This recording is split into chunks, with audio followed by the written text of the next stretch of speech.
வணக்கம். YoYo TV சேனல்ல நம்ம என்ன பார்க்க போறோம் அப்படின்னா கிச்சனுக்கு யூஸ்ஃபுல்லான சில டிப்ஸ்கள் தான் பார்க்க போறோம். அதுல என்ன டிப்ஸ் அப்படின்னா பருப்பு வகைகளை எப்படி நிறைய நாள் ஸ்டோர் பண்ணலாம் அப்படிங்கறத பத்தி தான் பார்க்க போறோம்.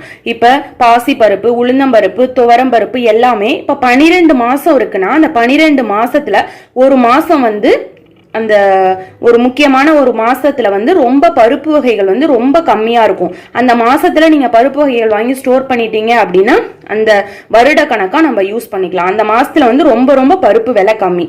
ஓகே, அதை வாங்கிட்டு எப்படி நம்ம ஸ்டோர் பண்ணலாம் அப்படிங்கறத பத்தி தான் பார்க்க போறோம். ஏன்னா பருப்பு நிறைய வாங்கிட்டோம் அப்படின்னா வண்டு வந்துடும் இல்லைங்களா? அதுக்காக நம்ம பருப்பை வாங்கின உடனே ஃபர்ஸ்ட் வெயில்ல காய வச்சுக்கோங்க.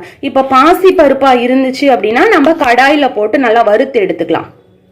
இப்ப இதே இந்த துவரம் பருப்பு, உளுந்தம்பருப்பு, துவரம் பருப்பு, உளுந்தம்பருப்புலாம் நம்ம வறுக்க முடியாது இல்லைங்களா?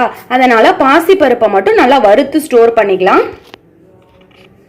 துவரம் பருப்பு, உளுந்தம்பருப்புலாம் நல்லா வெயில்ல காய வச்சு ஒரு நாள் நல்ல வெயில்ல காய வச்சு எடுத்து வச்சுக்கோங்க. அவ்வளவுதான். நெக்ஸ்ட் டிப் என்ன அப்படின்னா, இந்த மஞ்சள் இருக்கு இல்லைங்களா? குண்டு மஞ்சள் இல்ல, இது மாதிரி நீட்டமா இருக்கக்கூடிய மஞ்சள். இந்த மஞ்சள் நாட்டு மருந்து கடைகள்லயும் கிடைக்கும், மளிகை கடைகள்லயும் கிடைக்கும்.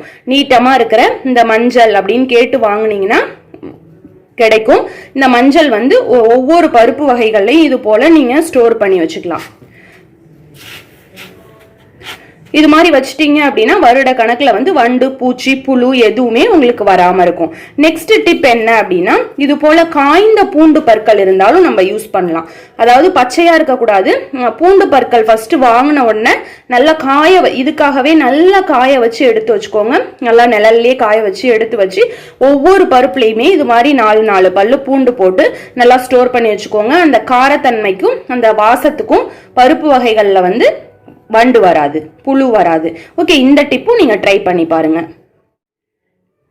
நெக்ஸ்ட் என்ன டிப் அப்படின்னா, வேப்பிலை இருக்கு இல்லைங்களா? அந்த வேப்பிலைய நல்லா ஒரு நாள் பறிச்சுட்டு நல்லா நிழல்ல காய வச்சுட்டு இதுல ஆட் பண்ணிக்கலாம். இந்த கசப்பு தன்மைக்கு வண்டு, பூச்சி, புழு எதுவுமே வராது, நல்லா இருக்கும் அப்படியே. ஆனா காய வச்சு யூஸ் பண்ணுங்க. இந்த வேப்பிலைய ஈரப்பசையோட போட்டுறக்கூடாது. ஓகேங்களா? நல்லா காய வச்சு யூஸ் பண்ணணும். நாங்க இன்னைக்கு காமிக்கிறதுக்காக அப்படியே பறிச்சுட்டு வந்த உடனே நல்லா ஃப்ரெஷ்ஷா போட்டேன். நீங்க நல்லா நிழல்ல காய வச்சு யூஸ் பண்ணுங்க. ஓகே, நெக்ஸ்ட் டிப் என்ன அப்படின்னா, இது போல காய்ந்த மிளகாய்ன்னு சொல்லக்கூடிய வரமிளகாய் இருக்கு இல்லைங்களா? அதை கூட யூஸ் பண்ணலாம். அந்த காரத்தன்மைக்கு அந்த வண்டு, பூச்சி, புழு எதுவுமே அண்டாது. ஓகேங்களா? இந்த டிப்பையும் நீங்க யூஸ் பண்ணி பார்க்கலாம்.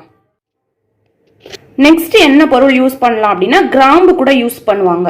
ஓகேங்களா? கிராம்பு ஒரு பொட்டலம் மாதிரி கட்டி நல்லா அதுலயே போட்டுடலாம். இல்ல ஒரு துணியில நல்லா பொட்டலம் மாதிரி கட்டி உள்ள போட்டுருங்க. ஏன்னா அப்படியே உள்ளேயே இருந்துச்சு அப்படின்னா ஒவ்வொரு தடவை எடுக்கலையே வேஸ்ட் ஆகும் அப்படின்னு நினைச்சீங்கன்னா ஒரு துணியில நல்லா பொட்டலம் மாதிரி கட்டி போட்டுருங்க. அந்த கிராம்போட காரத்தன்மைக்கும் ஸ்மெல்லுக்கும் வண்டு, பூச்சி, புழு எதுவுமே வராது.